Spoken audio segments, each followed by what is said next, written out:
bad can happen. It can only good happen.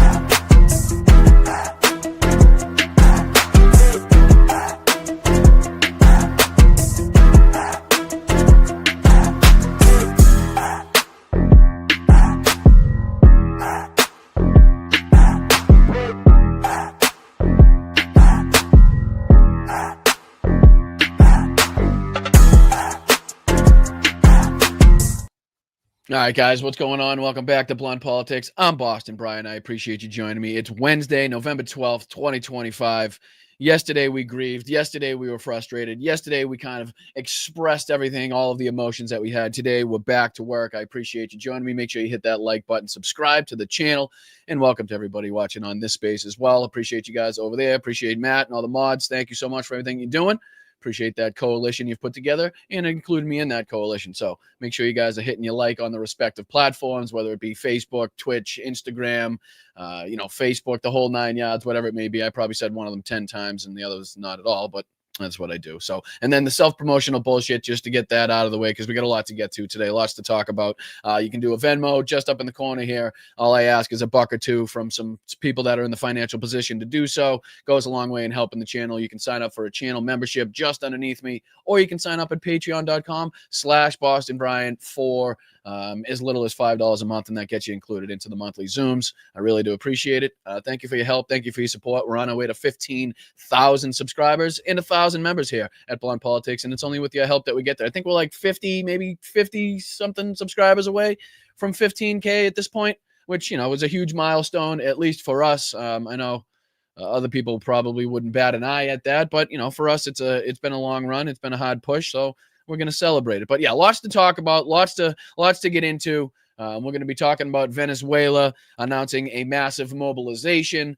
We'll be talking about Republicans trying to literally get paid off of the back end of the government shutdown because they committed crimes or at least actions egregious enough to have their phone records confiscated and investigated. So now they're trying to rake in millions of dollars again, as we just, we're still in the government shutdown. I believe the vote's supposed to take place either later this afternoon or tonight in the House.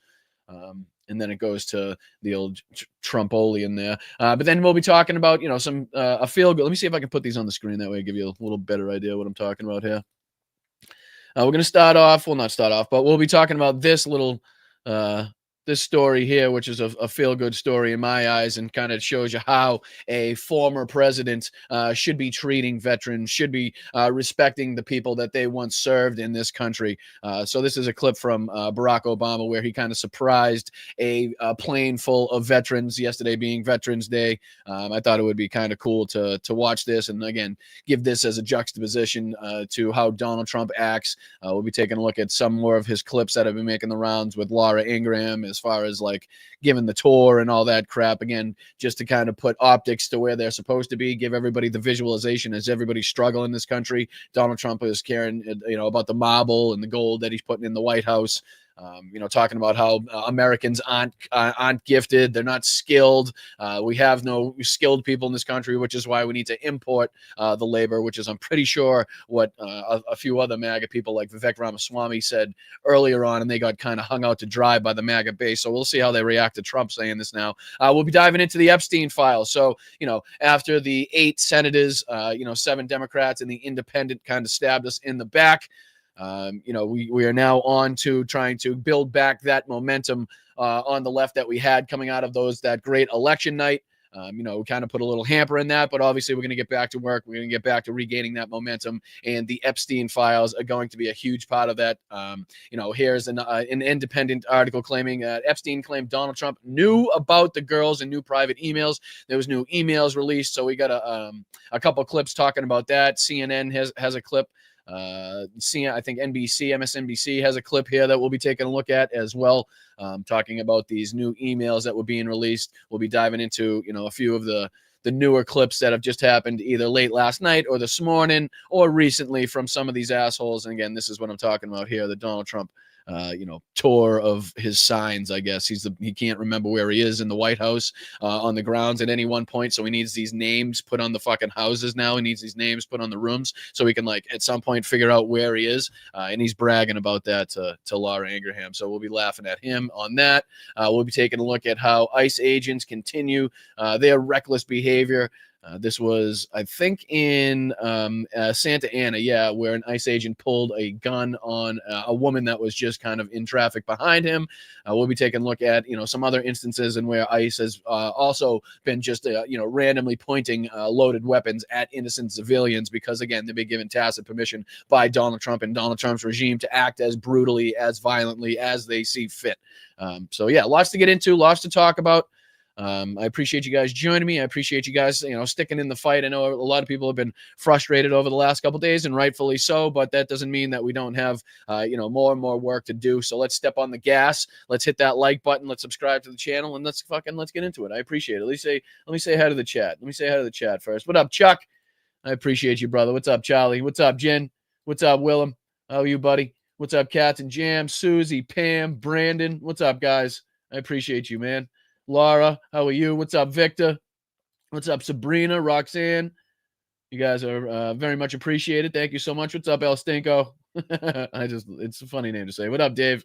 Hey, Dave Freeman. What's happening, guys? All right, hit that like. What's going on, Adrian? Appreciate everybody on Twitch over there. Make sure you guys are hitting that like button on the respective channels. What's up, Flipper, Chris, Nurse? How are you? Smooth Criminal. What's happening?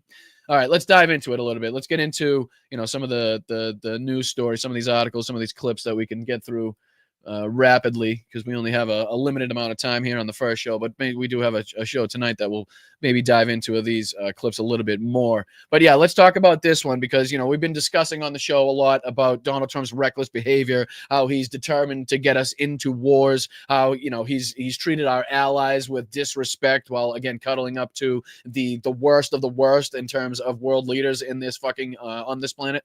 But yeah, this is, again, the reaction that we knew was coming when you put 15 to 20% of your entire Navy force into a certain and specific area with clear intentions, like, sending the CIA into Venezuela, talking about the active removal of Nicolas Maduro, talking about how we could very much use their oil and natural resources to our benefit. You've got the Nobel Peace Prize winner there on the opposition saying if the United States gets rid of Maduro, don't worry, come on in. You put me in, and we'll let you buy up all of Venezuela. We'll have you all the investments you can possibly handle. All you got to do is just remove Nicolas Maduro. But this is, what we expected to see. This is Venezuela announcing massive mobilization of their military. This just as the USS Gerald R. Ford, the world's largest warship, made its way into the region. So let's see if we can take a look at just the first couple minutes of this. See if we can get some details as to what's actually going. Maybe more specific details as to what Maduro and the Venezuelan military is actually doing, because again, how many times do I have to say it? Having two militaries within this close of proximity, regardless if you're friendly or foes, is inherently dangerous. It's very fucking dangerous, especially when both sides are on edge like they are right now. So let's take a look at this again. This is Venezuela announces a massive, quote, massive mobilization of their military. Venezuela is ordering a massive mobilization of its military as said that. I told him that already. Don't worry. I got that part out. Thank you. The United States sends more of its own firepower to the region. Amantes de la paz. We love peace. We deeply love peace. We don't want war here nor in any other place around the world. But if they dare to touch Venezuela, they're going to find us in every street. The announcement came after America's largest warship arrived in U.S. Southern Command area of operations. That area includes most of Latin America. We've got CNN senior national security reporter Zach Cohen. And that's not, it's not the first clip that we've played from either the Venezuelan military or some paramilitary organization affiliated with the Venezuelan military, where they have clearly said outright that they are willing to, to die for their homeland. They're willing to die for their territory. They may be, incredibly outgunned, incredibly outnumbered, incredibly outmaneuvered, and, with better troops on the other end. But that doesn't mean that they won't at least take some people with them, right? This still is putting U.S. soldiers in direct harm's way, in direct danger. for Donald Trump's madness, because of Donald Trump's, still not sure. He claims it's because of the drugs, but it's ridiculous to have 15% of your entire Navy into an area to take to launch missiles on 25-foot fucking wooden drug boats. If that's even what they are at this point. I mean, it's ridiculous. So obviously there's something bigger going on, including with the CIA, including, the removal of Nicolas Maduro. So, the reactions that we kind of expected to see, we're now seeing from Maduro. And again, this can only raise the tension levels. This can only, make it more dangerous for, the U.S. pilots to fly in the area, the U.S. Navy ships to be in the area. Again, any, trigger-happy Venezuelan military or paramilitary soldier who decides to take a pot shot, or, vice versa, whatever it may be, an accident occurs, an accidental discharge, whatever it may be, has the potential here to kick these things off in a major, major way. And, again, from the so-called president of peace, the so-called America First president seems determined to get us into an active boots on the ground war, either with the Mexican cartel or with Venezuela, or, you pick your area in this world where, he's dying to get into armed conflict to show his, his power and his prowess. You can point to it on the map. Washington for us. Zach, good to see you. What more do we know about Venezuela's mobilization of not only its troops, but equipment as well as ammunition? And then also, how significant is it that the USS Gerald R. Ford is now in Southern Command's region?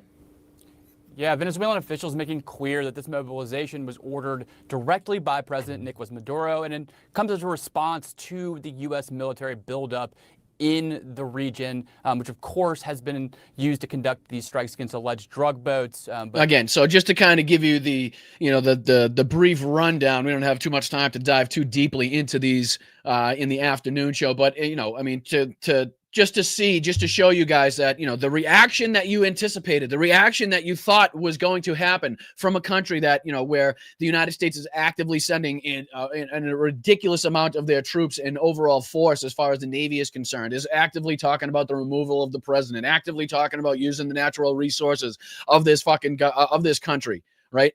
I mean, it's pretty clear that something was going to happen, and it looks like it's getting closer to the tipping point as far, as opposed to closer to being ramped down, right? As to being, made sure that it's not a dangerous area, to make sure that this doesn't kick off in a major way, and that U.S. soldiers aren't put in danger, right? So, just to kind of bring that to your attention, just to make sure that you guys are, confirmed the thoughts that you guys were having, like, wow, they're not going to be happy. They're probably going to mobilize. They're probably going to, not fucking let this happen. And they're probably going to defend their homeland. You're right. You're absolutely right. And we'll see what happens from here on out. Which brings us to our next sick story that we'll be talking about, which is just, pretty spot on, I'd say, for these Republicans, the people that, these 8 senators are relying upon their empty words, their empty promises to have this phantom vote in December. But yeah, we're relying on these people. Bipartisan funding bill would allow senators to sue over government searches of their phone records. And I believe this morning it was voted on to be taken out, and the Republicans voted that down.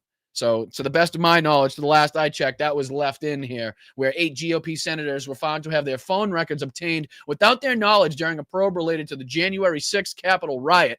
So again, these people were engaged in activity found and deemed to be, so suspicious that their phone records were confiscated. I don't think it was like the, as far as I read it, maybe it might mention it here, I don't think it was like the contents of the phone as far as phone calls and messages, right? That type of stuff. I think it was just kind of maybe where the phone was as far as records, but I'll go on to read it so I don't get that wrong. But this is now going to allow them to sue for potentially millions of dollars because they acted so egregiously that they needed to be investigated. So do you see how that works? So while people, again, we're starving, still people are waiting for SNAP benefits. The government's still not open. People are still not being paid as far as federal workers. And these fucking people now are already trying to profit, not only from their illegalities, not only from their corruption in their involvement in January 6th, but off the backs of this government shutdown, right? Let me see if I'll zoom in a little bit for you guys on this one, see if we can Make it a little easy for you to see. How's that?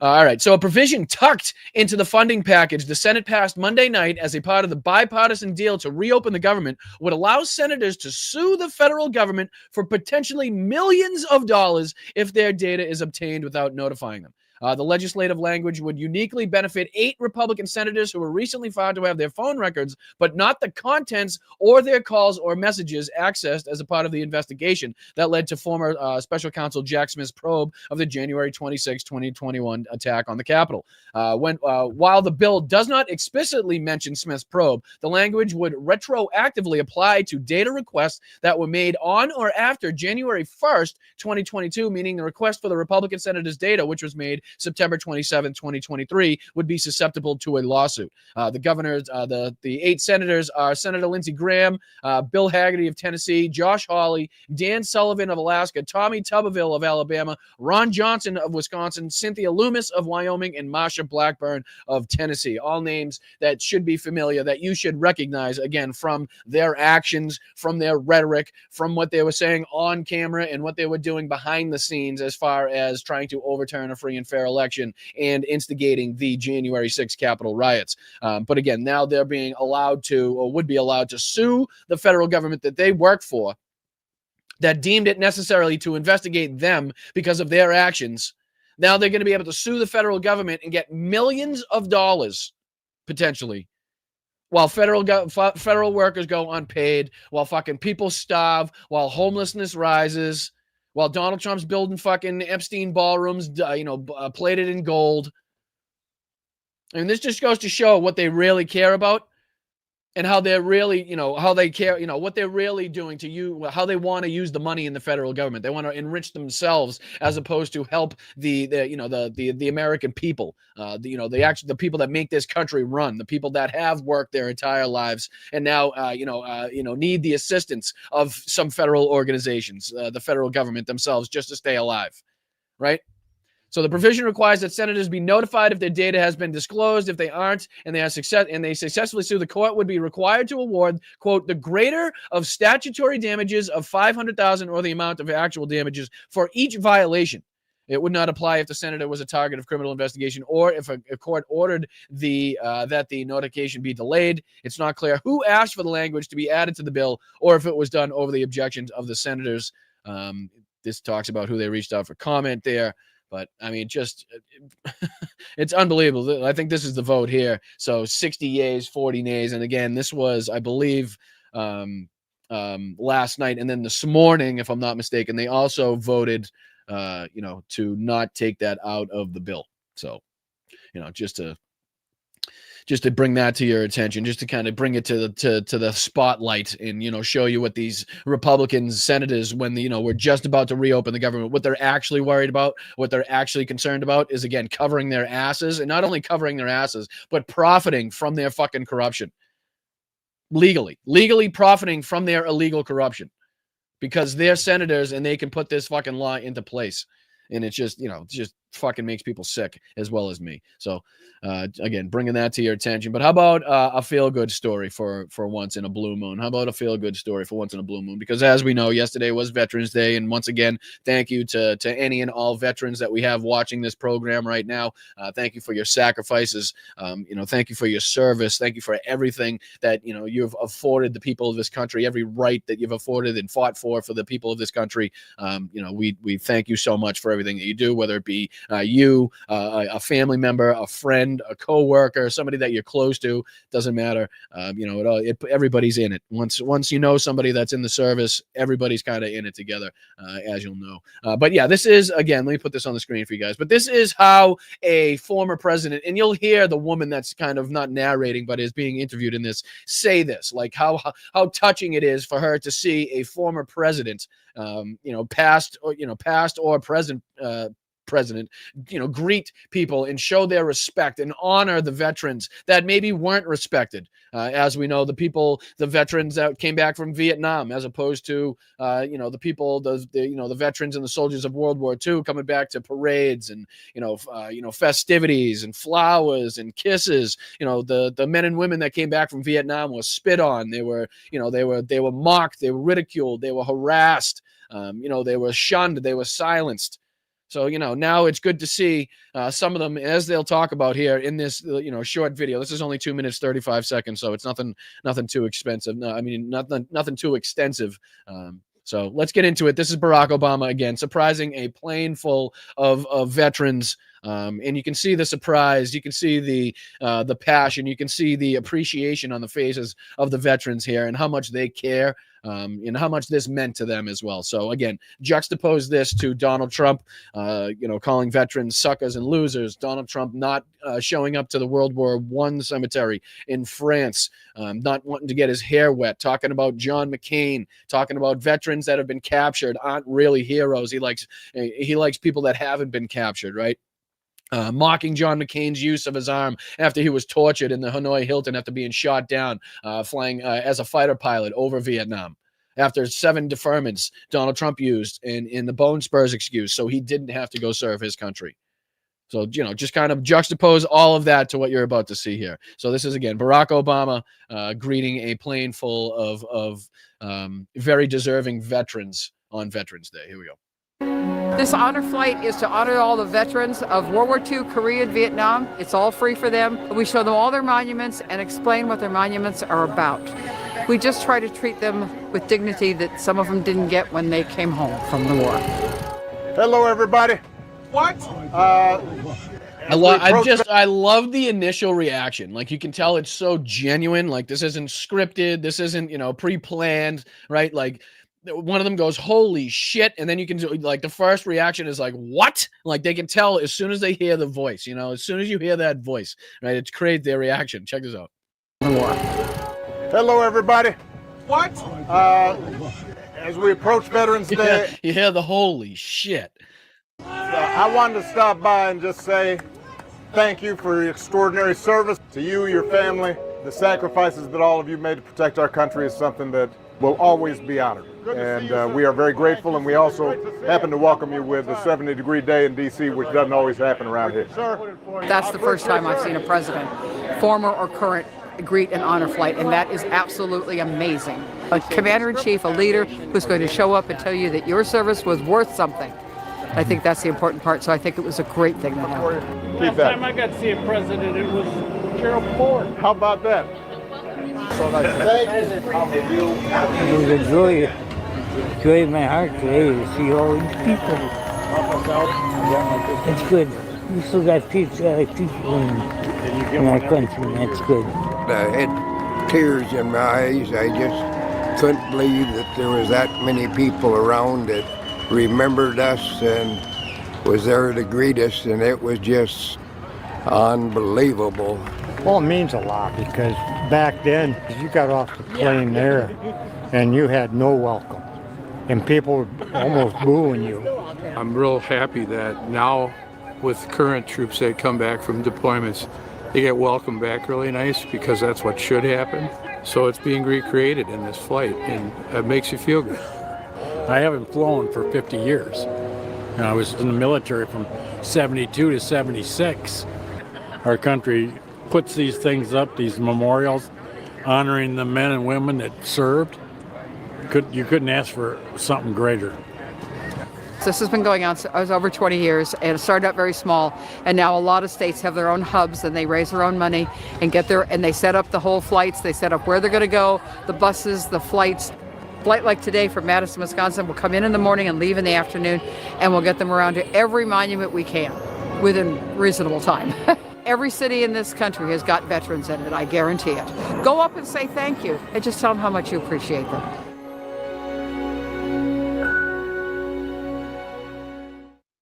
So I found that to be, a feel-good story, there where he literally sat, greeted everybody coming off the plane, paid his respects, showed his appreciation, told them how much it meant to them, and thank you for your sacrifices, and just that little bit, of difference, and for whatever you have to say about his presidency, his policies, the drone strikes, whatever you have to say about any of that, we can both, I think we can all agree that there's a clear and present difference between, the respects shown to not only the office of the presidency, but also to the people of his country and the men and women that serve this country in the armed forces. I mean, it's night and day difference between Barack Obama and Donald Trump. But I thought that'd be a clear message for everybody to see, just how different they are and how much the pomp and circumstance is surrounding Donald Trump, if he even has to show up to any of these events. And it's got to be all about him, as opposed to, again, just showing up in plain clothes,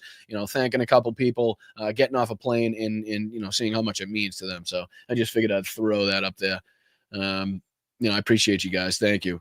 And that goes out to all the vets watching as well. But let's say we dive into what's probably going to get the momentum back here for our side, which is these new Epstein emails being released. And I don't know if I should probably just I'll dive into the CNN, because this probably explains the release a little better, and then we can get into some of the clips and articles stemming from this release. But Epstein mentioned Trump multiple times in private emails. New release shows. This is from CNN. This is 3 hours ago. Got about 130,000 views. Let's see what it says. It says Jeffrey Epstein, a convicted sex offender whose death by suicide and spawned intense scrutiny. Yeah. So that's just kind of an overall general statement. All right, let's dive into it. Let's see what this new email release is, what these emails talk about, and how Donald Trump is involved once again in something concerning Jeffrey Epstein. Again, the biggest and most effective ongoing cover-up of the world's biggest pedophile ring in history by our government right now. So what do you say?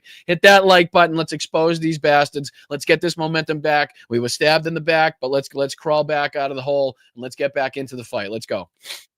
This is CNN Breaking News.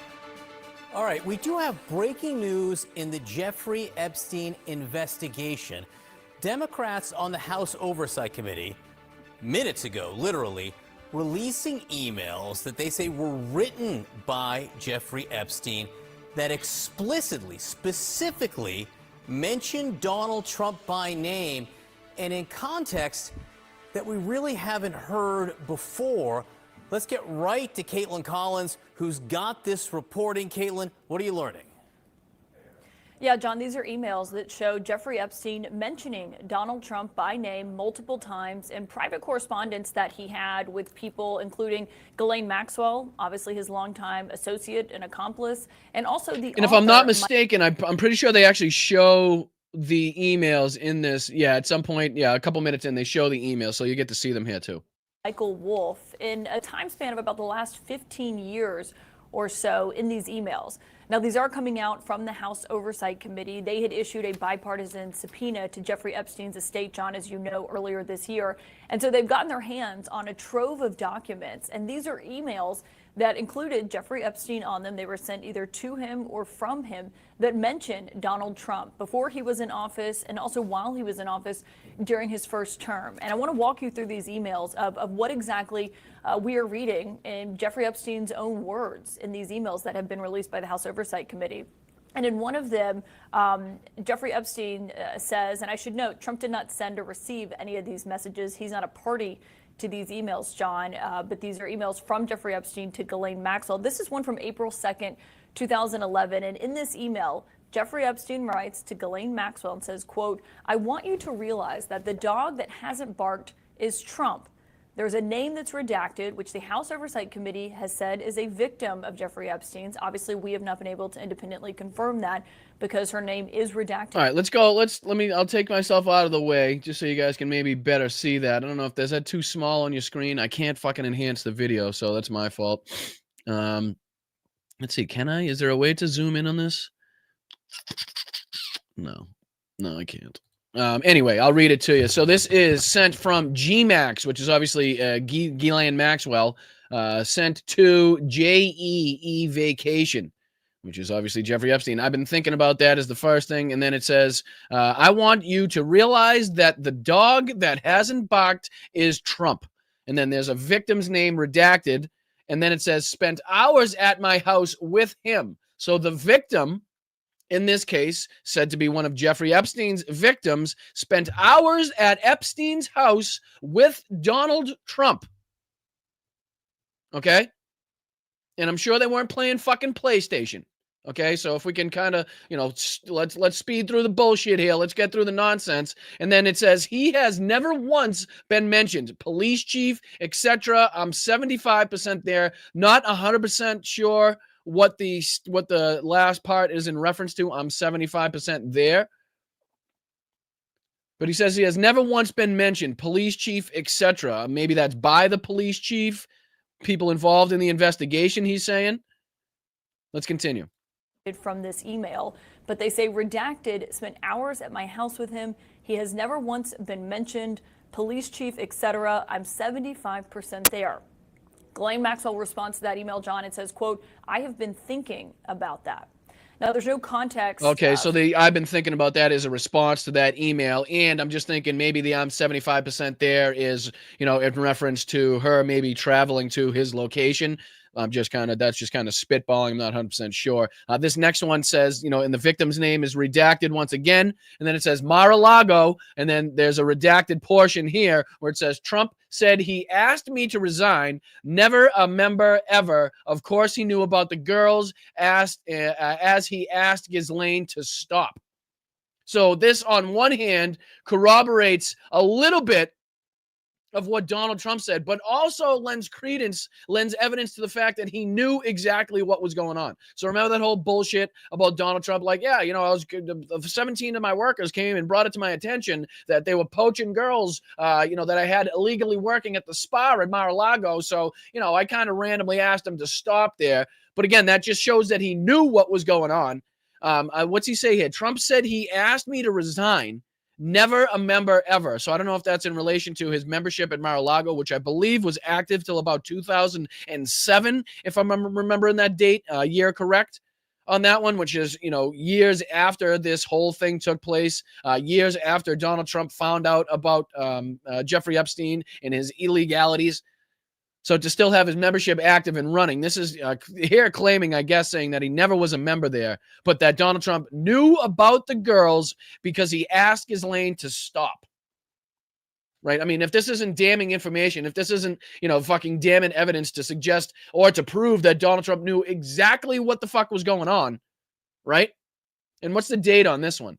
What's the date? This is sent 1/31/2019, so that doesn't make much sense. Maybe that's just when it was resent or when it was sent to Michael Wolff there. 1/31/2019. That wouldn't make much sense, right?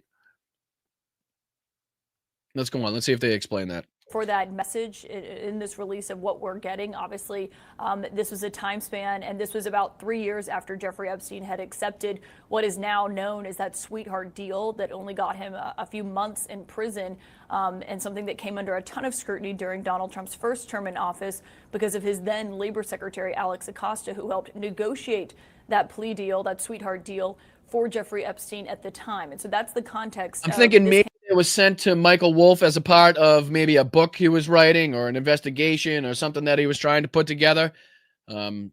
Maybe that's where that date comes into play. I'm not 100% sure. About 3 years after he had negotiated that plea deal, John. And there's also other emails that have been released by the committee this morning, including between Jeffrey Epstein and Michael Wolff. People will remember Michael Wolff, of course, the author who wrote a book on the inner workings of Trump's West Wing back in 2018 during his first term. He is someone who is... That's 2018, but if that email was in 2019, so it wasn't for that book, maybe it was for something related? Talked at length about his own correspondence with Jeffrey Epstein, published audio recordings of those conversations between the two of them. And in another email, and this seems to be a reference to Donald Trump saying that he kicked Jeffrey Epstein out of his Mar-a-Lago club, and Jeffrey Epstein writes to Michael Wolff and says, quote, Trump said he asked me to resign. And he adds, John, never a member ever. Of course, he knew about the girls as he asked Ghislaine to stop. Now, again, we don't have the context of this email, but John, that comes as in recent months, we've heard President Trump himself and the White House say that Jeffrey Epstein was kicked out of Mar-a-Lago for being a creep. And Trump himself told reporters on Air Force One that he was trying to poach women, he and Ghislaine Maxwell, from No. Poach girls, underage girls that were working illegally at the spa at Mar-a-Lago. Get it right, Caitlin. Get it right. Please. Underage girls. Spa, and that was why they had such a falling out and why he ultimately asked Jeffrey Epstein to leave the Mar-a-Lago club. Now, there's also a third email in here, John, and this is, again, in regards to Jeffrey Epstein and Michael Wolff. And Michael Wolff emails Jeffrey Epstein, and this is back in December 15th, 2015, so the height of the 2016 campaign, just to put that in perspective for you. And it was the day of a CNN Republican primary debate. And Michael Wolff says, quote, "I hear that CNN is planning to ask Trump tonight about his relationship with you, either on air or in a scrum afterwards." And Epstein wrote, "If we were able to craft an answer for him." All right, let me read it. So this is from December 16, 2015. So this would be the earliest email, I think, in the release, or at least that's being shown on this clip. And it says, "I think you should let him hang himself." Jesus Christ, talk about being spot on. "I think you should let him hang himself. If he says he hasn't been on the plane or to the house, then that gives you a valuable PR and political currency. You can hang him in a way that potentially generates a positive benefit for you, or if it really looks like he could win, you could save him generating a debt. Of course, it is possible that when asked, he'll say Jeffrey is a great guy and has gotten a raw deal and is a victim of political correctness, which is to be outlawed in a Trump regime. If we were able to craft an answer for him, what do you think it should be? I hear CNN is planning to ask Trump tonight about his relationship with you, either on air or in scrum afterwards." So I think you should let him hang himself. Basically giving him like PR and like fucking consultation, like fucking legal consultation here as far as Michael Wolff is concerned, as for what I can see. Why would Michael Wolff and Jeffrey Epstein be going back and forth on what Jeffrey Epstein's fucking plan of action should be? Or like what his political currency? Like, Michael Wolff is such a fucking scumbag. All these writers, again, they collect all this fucking life-changing, world-changing information so they can fucking put it in a book 3 years later. It's fucking so frustrating. But again, there's another one here from MSNBC. Let's see if we can get any more information out of this one as well. If not, we can hop on to some of our other clips we can look at. Now, though, pause that conversation to get back to this breaking news we just teased. Just moments ago, the House Oversight Committee released never-before-seen emails from Jeffrey Epstein's estate, which include correspondence between Epstein and his longtime co-conspirator, Ghislaine Maxwell, currently incarcerated on sex trafficking charges. Let's now bring in MSNBC Justice and Intelligence reporter Ken Delanian, who has been digging through these emails. Ken, what have we learned so far? Good morning, Jonathan. Well, look, thank you, guys. Talk about Epstein and not. My apologies. I hit the wrong button. Thank you, guys. I appreciate it. Thank you, Nancy. Happy birthday, JD. Happy birthday, JD.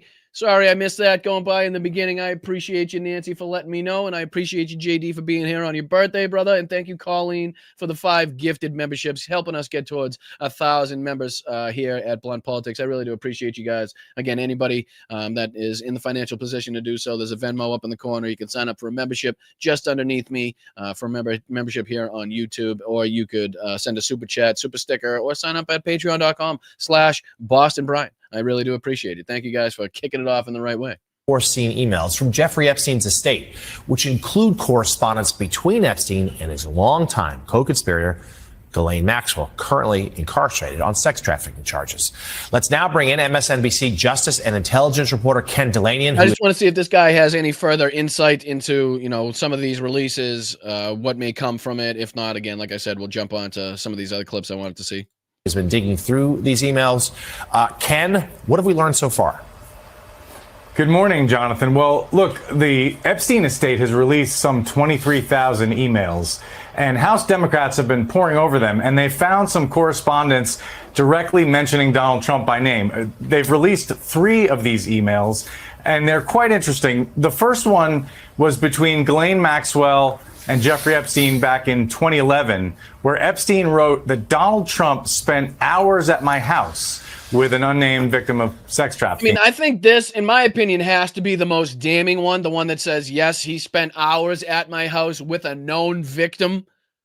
Right? I don't know. Again, they weren't playing fucking patty cake. They weren't fucking, going over what his presidential debate speech should be. Right? They weren't playing fucking Nintendo. I can tell you that much. If you're hanging out at Jeffrey Epstein's house with an underage fucking girl that was obviously named as a victim, I think we can put 2 and 2 together in this, and it comes out as 4. I think it's pretty obvious what that maths out to be. in this situation. So I think that's probably the most damning one, especially where it's not even, they're just kind of blatantly talking about him as opposed to, him being in the correspondence. It's like, yeah, this he seems to be the only one that hasn't balked yet. The guy who spent more time with this victim at my house than anybody else alone, is the guy that really hasn't been, mentioned by the sheriff or, whatever he mentioned else in that email. But I think that's the most damning one. And we have to, continue to shed light, to put the spotlight on these emails, continue to put this out. And I think this is very strategically released, in my opinion, again, just after we have this brutal ending or potential ending to the government shutdown by this,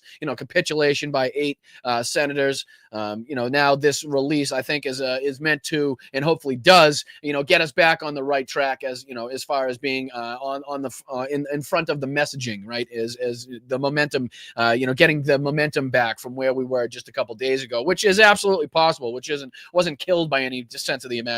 It's just, we spent a couple days pissed off, grieving, and fucking, getting our frustrations and anger out, and now we're back at it, working like a crack at it. I mean, that's just what we do. If you get knocked down, you get back up again, as Nick mentioned yesterday, I believe, in the chat, right? Not to go tub thumping a little bit, Chumbawamba style, but that's what you do. But I just want to see if this guy, again, seems like he's just going to be reading the similar things that we already knew. I'll give him a couple more seconds. Again, if we don't get any further insight to these messages, then again, we'll move on. I appreciate you guys. Thank you. Whose name is redacted in the email. And Epstein referred to Trump as the dog that hasn't barked. And then in a separate email years later with author Michael Wolff in 2019, Epstein said explicitly that Donald Trump, quote, knew about the girls as he asked Ghislaine to stop. And then I mean, what more information do you need? Like, if you're a so-called conservative and you're out there talking about protecting the children, and you watched, and you probably have that stupid fucking movie that was made on DVD, VHS, cassette tape, fucking 8-track. What was that? The Freedom fucking movie that they loved so much there. I mean, it was just, you think about being one of those people, and then, you voted for Donald Trump, you're actively campaigning for it, you're on the Trump train, you're in the fucking MAGA base, and then you see this shit of the guy, the world's fucking leading criminal as far as sex trafficking is concerned, as far as pedophilia is concerned, right? And one of the most fucking unsolved cases in history. And you got these where the guy that was actively perpetrating all these crimes is just talking about randomly Donald Trump knowing about everything. Not only that, but being involved in that everything with somebody that was a known victim in this case. And you're going to defend this? Somehow you're going to try to throw this under the rug and be like, don't worry about it. We're good. Everything's all set. We'll blame Pam Bondi. Cash Patel, fuck her. I don't understand the mindset. I don't understand the thought process and how you could possibly do that. Are you against pedophiles or are you not against pedophiles? Because it's pretty fucking fine line in the sand there. It's a pretty clear line, that you one side or the other on that one. And there's a clear right side onto that equation as well. But yeah, I don't think I think he's pretty much just gonna go over the same things that we were already talking about. So what do you say we dive into a few of these dumb clips that were, making their rounds on the old social media. Here's Sean Duffy again. This is I don't even know what to compare this to. This is like getting on a fucking a public transportation, getting on a town bus, and the bus driver being like, man, I can't see shit today. There's no way I'm going to be able to see as I drive this bus. And he's sitting behind the wheel of the bus. And you're like, okay, that's not exactly what I want to hear from the guy that's driving the fucking bus. Or I don't know, the train driver that has a fucking blindfold on when you get on, and you're like, that's probably not the best sign, right? I don't want to pilot with a blindfold. I'd rather than be able to see what this is what we're talking about here, because this is now the fucking transportation secretary talking literally with a quote that says, I can't guarantee safety. What? Are we a failed state at this point? Where the transportation secretary can't guarantee safety, within the realm of fucking accidental probability. Again, nobody is wants 100% guarantee that no accident's ever going to happen, obviously. But for the transportation secretary, this is almost as bad as Angus King, the senator, having a quote that says, "We tried standing up to Donald Trump and it didn't work." You know, it's almost as bad. Like, you should be fired immediately. You should be arrested immediately at this time. Listen to this. Listen to this bullshit. Sean Duffy telling the American people that he can't guarantee their safety. Listen, you can walk outside. I can't guarantee your safety. You get in your car. I can't guarantee safety, but I have to look at the risk in this system. I mean, it's just remarkable how stupid these people are. And it's like, you'd think there's a few quotes, there's a few lines on there that you don't want like to ever leave your mouth as like an administrator, as somebody in charge of, again, the flights and trains and planes and automobiles in this fucking country, is like, I can't guarantee your safety. It's just like, what are we talking about? There's a bunch of these assholes, a bunch of these clips. We don't have to go through them all, but here he tries to blame, again, this is what they try to do. Again, 10 months into their administration, and they're still trying to blame the previous administration for their failures, for their fucking incompetency. And here's where Donald Trump says that we have no talent in this country. Just trying to fly through a couple of these clips here. Give you a brief outline, a brief run through of how dumb things have really been. And again, how much we still have ammunition. We still have things to go on and build momentum. This isn't, again, let's not get too down in the dumps. Let's make sure we build this momentum back up. But this is, and even Laura fucking Ingraham was stunned at what he's saying here. He's saying we have to import people because we have no talent in this country. Now, does that sound like somebody that is America? Is that America first? I'm sorry. Can somebody explain to me that whole America first thing? Because I'm having a real hard time understanding how that's America first. But here he is, Donald Trump, telling everybody in America they suck. You have no skills. You're shit, which is why we need to import people at the same time he's talking about mass deportations. Figure that one out. H-1B visa thing will not be a big priority for your Oh, administration. yeah. Again, this H-1B visa thing, which, Elon Musk got hung out to dry over. Again, Vivek Ramaswamy got hung out to dry over. Now Donald Trump saying the exact same shit, and I'm dying to see how the MAGA base responds to this bullshit, talking about how we have no talent again in this country and we need to import talent because, the Americans need to be taught, is what he says. If you want to raise wages for American workers, you can't flood the country with tens of thousands or hundreds of thousands of foreign workers. You also do have to bring in talent. We have plenty of talented people here. No, you don't. We don't have Literally says, no, you don't. Laura Ingraham says, well, we have talented people in this country. The president of that country quite literally says, no, you don't. No, we do not have talented people. We have dumbass, fat ass fucking people, according to Donald Trump, which is probably why aren't my sounds working? Why can't I get down to my sounds? No, that's not good. How do I get, oh man. StreamYard's having a little glitch. I can't get down to my drops. Which, the big fat sloppy United States would be a pretty good drop at this moment in time. But of course, right when I want to use it, it's not working. But yeah, this is basically him calling us the big fat sloppy United States again. We have no talent. We got to import the talent, which makes absolutely no sense at a moment he's talking about mass deportations and getting every brown and black person out of this country pretty much. No, you don't have certain talents, and people have to learn. You can't take people off an unemployment line and say, I'm going to put you into a factory where we're going to make missiles, or I'm going to put How did we ever do it before? Well, of course, you teach them how to do things. I mean, do you think everybody that works in a job knew how to do that job previously to doing that job?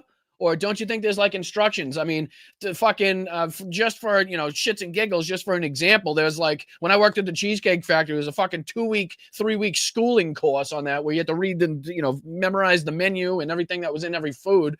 So again, the people don't just waltz into the Cheesecake Factory like, yeah, I know the menu back to front to back and what's in it and allergies and everything like that. No, they get taught, they get trained, they get schooled. That's what happens in these jobs. I mean, it's just remarkable how stupid this man is. H-1B visa. So again, that was his the calling everybody stupid. Let's see here. Sean Duffy, nothing important to say. I want to show, there's a couple clips. I think it's on this one. Yeah, here it is. Let's show this clip. Let's put this one on. This is where, again, while we're in the midst of a healthcare crisis, we're in the midst of a shutdown, we're in the midst of possible war with Venezuela, we're in the midst of a housing crisis, homelessness on the rise, job opportunities dwindling, layoffs rising, tariffs having their effect, cost of living going up daily, almost exponentially. And Donald Trump is doing what? What's he doing? And again, how we talk about optics on Blunt Politics and how this is kind of what resonates with the American people and what boils the blood of the American people when you see shit like this, right? When Donald Trump's talking about, pure brass and gold and marble and shit as you're starving to death. I think it has an effect. It has an impact. But yeah, this is just a short little clip from their little tour that he has. A lot of people are wondering which child would be the best. In a certain way, they all could. Take a look at this, fellas. You want to see detail. So, like the sign. Most people would just do a sign, they paint it on the wall.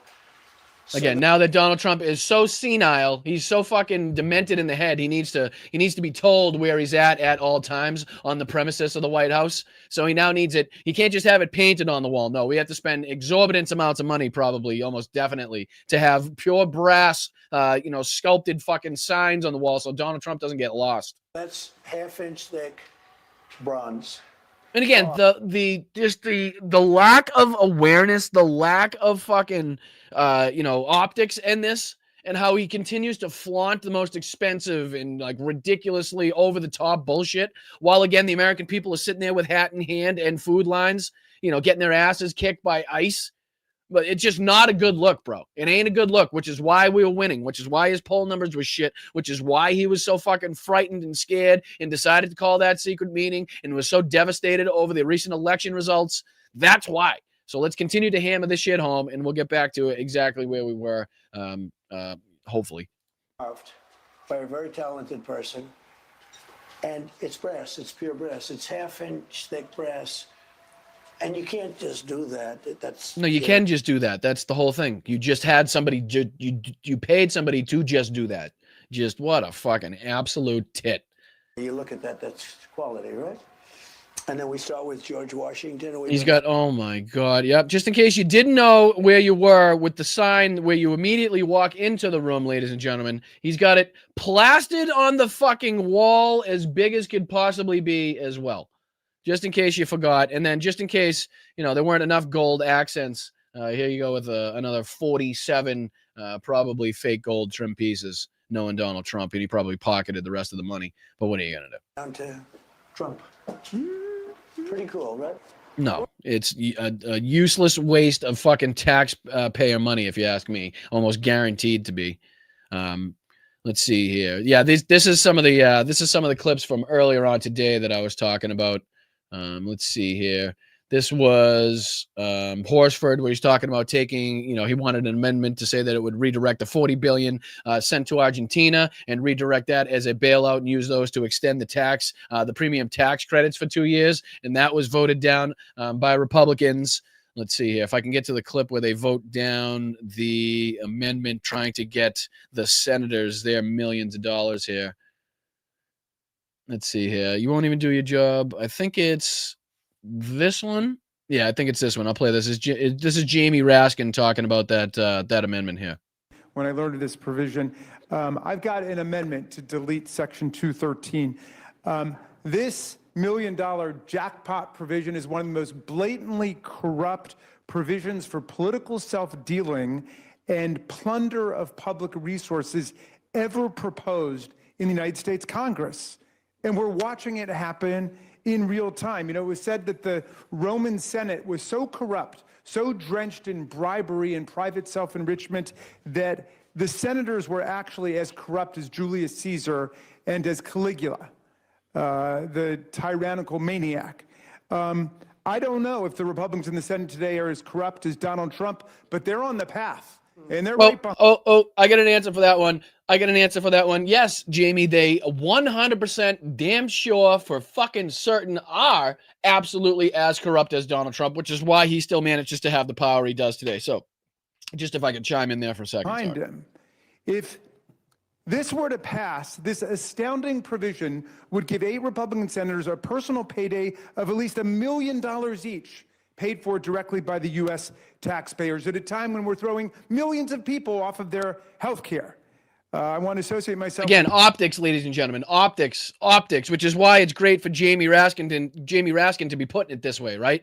which is like at the same time, you have millions of Americans in limbo right now as far as what benefits they can and can't receive, if they qualify or do not qualify for SNAP benefits or their health care, or if their premiums are going to double, triple, quadruple. Like a lot of people in limbo right now, but don't worry, ladies and gentlemen. Donald Trump's putting fucking solid brass signs everywhere, and Republican politicians want to get $1 million of your taxpayer money because they committed fucking action so egregious it deemed it was necessary to investigate them and their whereabouts and track, or at least get the information off of their cell phone.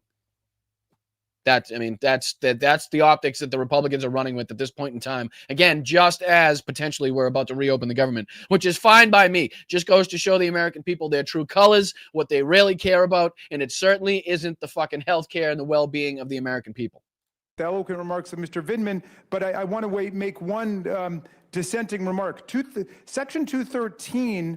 And just for the sake of time, I'll move on. I think you kind of get the gist of how angry people are as far as this fucking situation is concerned. Let's see here. Any other clips that I could bring up? Let's see. Yeah, this is the other one that I was talking about from this. Oh no, let's see if I'll go back to the other one. My apologies. Bear with me just a second. I think it's this one. Yeah, here we go. This is where Donald Trump says his greatest strength is building ballrooms. He says, I built many ballrooms. That's my greatest strength. I might as well do this. I mean, just again, the optics of this. Think about the optics. Don't give a shit what he's saying. Obviously, nothing to be gleaned or learned from anything that he's saying. But just the optics of him walking around this golden fucking palace now with Laura Ingraham, as again, everything that's taken place inside and outside of the United States, dealing with this government is happening on his watch, on his dime, is going on. This is what he's doing. Wow. Not golf, but just as good for him. But I'll show you something. This is the equivalent of what I do with the ballroom. I built many ballrooms and many buildings, and that's my greatest strength, actually. I might as well do this. So this room was in terrible shape. This was done by Jackie Kennedy. Jackie Kennedy Onassis. So look at this room now. Look at this room now, like solid marble floor with the gold trim, the gold outline on the doors. He says he puts in a new chandelier, the big fucking sign here. And then if you can see what it looked like beforehand, I think they give you a before. Yeah, this is what it looked like before, that room. So this is what Donald Trump calls embarrassing. Right? I'm pretty sure that's the word he uses. This room was embarrassing. This is what he called the Home Depot tile, which looks pretty fucking good, pretty sufficient to me. But yeah, this is where he calls this room embarrassing. Bench right underneath there, yeah. To come to the Oval Office, you had to go through this room. It was an embarrassment, okay?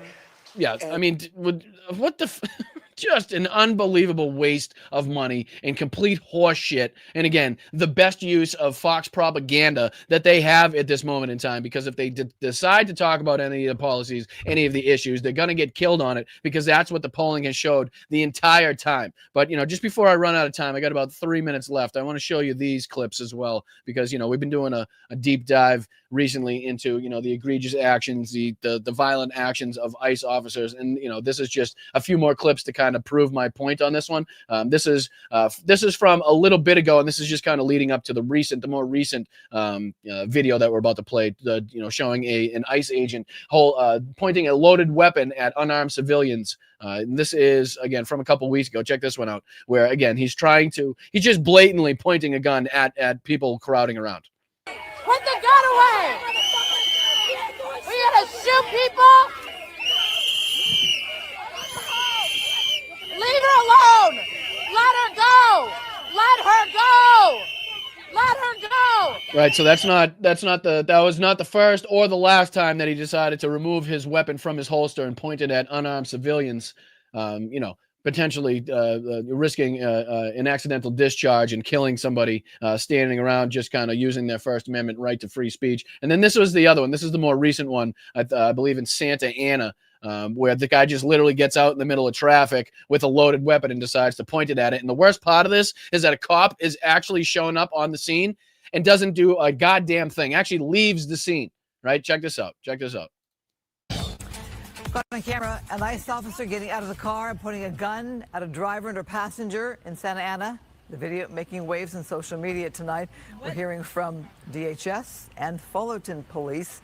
Fox 11's Laura Diaz joining us live from Santa Ana with more on what Again, happened. unfortunately, I don't have time to get into the full details of this whole thing, but this video is only made possible. We only get to see this video because the woman here was doing exactly what she should have been doing. It was, if you have the time, the energy, and the ability to do so, make sure you film and follow every single one of these ICE agents to record and get stuff on camera just like this so the American people can see firsthand with their own eyes the abuse, the violence, the aggressiveness, and how far they're willing to go in order to round up black, brown people of Spanish-sounding last names, if you don't look right, if you're not dressed right, things that this country was, completely antithetical to what this country was built off of.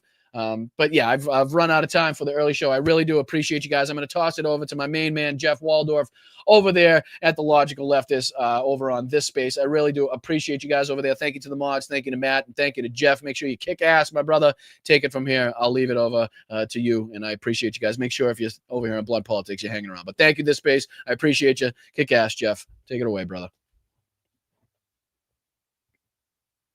All right. And I thank you guys here on the old Blunt Politics stream as well. Let's get into thanking you fabulous motherfuckers, as I always do at the end of the show, because you guys deserve the recognition. You guys deserve the highlights. You guys deserve to be shouted out for your, your constant appreciation, your constant loyalty, your constant, giving to, independent creators like myself on our way to 15,000 subscribers. So I really do appreciate it. Let me see here. I'm going to pull up the old Venmos for you guys, see if anybody was kind enough to shoot over a Venmo today. No worries if not, but I just want to make sure that I get everybody thanked, and I do appreciate. I'll just thank everybody from yesterday, which was Teague. Thank you so much, Michael. Thank you so much, James, Robert, Teague again. Thank you, Jenny Faye. I really do appreciate you guys. Thank you, Nancy, for all that you do as well. I really do appreciate it. Again, the Venmo just up in the corner. If you take a picture of that, send $1. $1 or $2. That's all I ask. Goes a long way in helping support independent media. And again, just think of everybody here with, 200 to 300 to 400 people would give $1 or $2 every single show. It would go a long, long way. Not every show, but you know what I mean. You know what I'm talking about. But all right, let's get into it. A few people today that I need to thank. First of all, being Nancy. Thank you so much, Nancy, for all that you do. We very much appreciate you. Happy birthday, JD, as well. And thank you so much, Nancy, for the contribution and letting me know. That goes for Colleen as well, and the 5 gifted memberships that she was so kind enough to donate. And I do appreciate you, Colleen, for doing that. Thank you so much. I hope you have a lovely day. That goes for Jeff as well. Shout out to you, brother. Thanks for all you do. He says, got to go grab some good ice time. Let's go. Throw the fucking body around out there. Dump and chase, brother. Dump and chase. Actually, never really been a fan of the dump and chase. I don't know why you'd give up possession. I never really understood that, but you know what I'm talking about. I appreciate you, Jeff. Appreciate you, my man. And thank you, JD, on your birthday, gifting to this. Come on. You're just an unbelievable member of this community. Thanks for all the birthday greetings, langostas, hugs, and bugs. Well, thank you, JD, for being here always, as usual, and coming up with the, amazing contributions to the show. I really do appreciate it. But make sure everybody's tuned in tonight, 8:30 p.m. on the East Coast, 5:30 p.m. here on the West Coast for tonight's episode of Blunt Politics. We got 2 hours tonight as opposed to just the hour today. So make sure you come and join us tonight. Hit that like button, subscribe to the channel, and make sure you hit that notification bell. Let you know when we go live. We're live several days throughout the week and on Sundays on the weekend. So, you can pick and choose what shows work for you in your schedule. I really do appreciate it. Until tonight, I'll see you later. Thank you, mods. Thank you, everybody in the chat. Thank you, everybody on Venmo. Thank you, everybody who gave a super chat, super sticker, and all that. And I'll see you later on tonight. All right, guys? Stay proud, stay loud, stay aggressive. Make sure you keep your head on a swivel out there, all right? My Finding Nurse protest, Finding Nurse rally. Let's keep kicking ass. Let's get back on the horse. Let's get this momentum back, and let's keep kicking ass, all right? I appreciate it. I'll see you later tonight. Thanks, guys.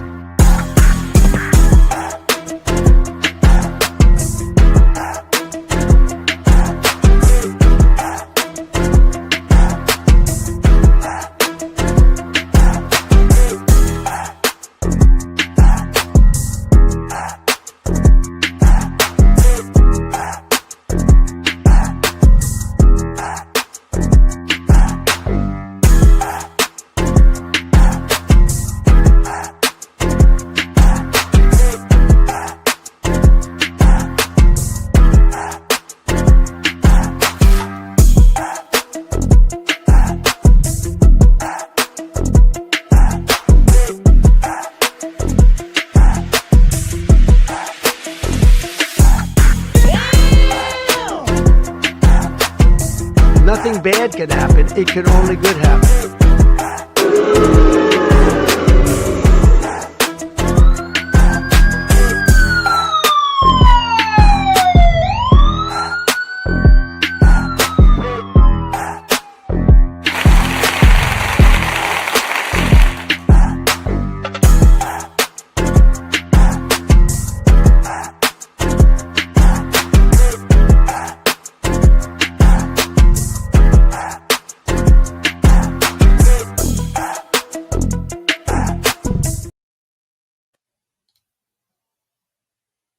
Hi. I don't know what that was. I'm back. I just wanted to confirm the fact that Home Depot didn't exist under Jackie Kennedy. Just wanted to make sure that everybody knew that. And I meant to come back. I totally meant to do that.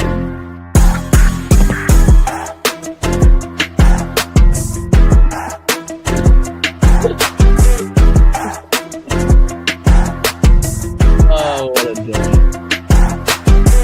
Rojem slava.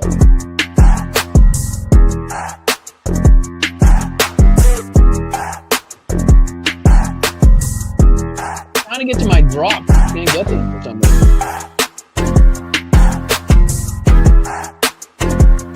No, I can't get to any of them too. It won't let me get to oh, here's a couple. Of them. Never fight uphill, me boys. Never fight uphill. They were fighting uphill. He said, wow, that was a big mistake. He lost his great general.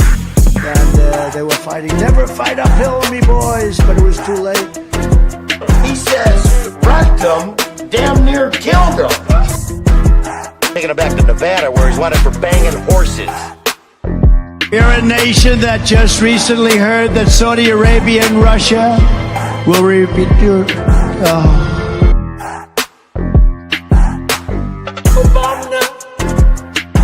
Obama.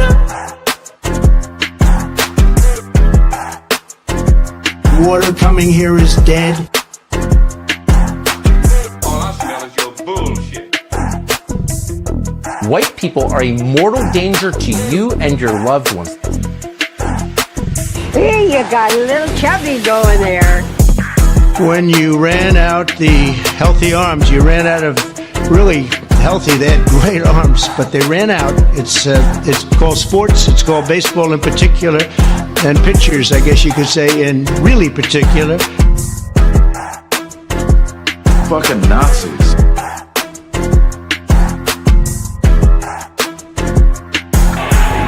You know, he wanted to debate.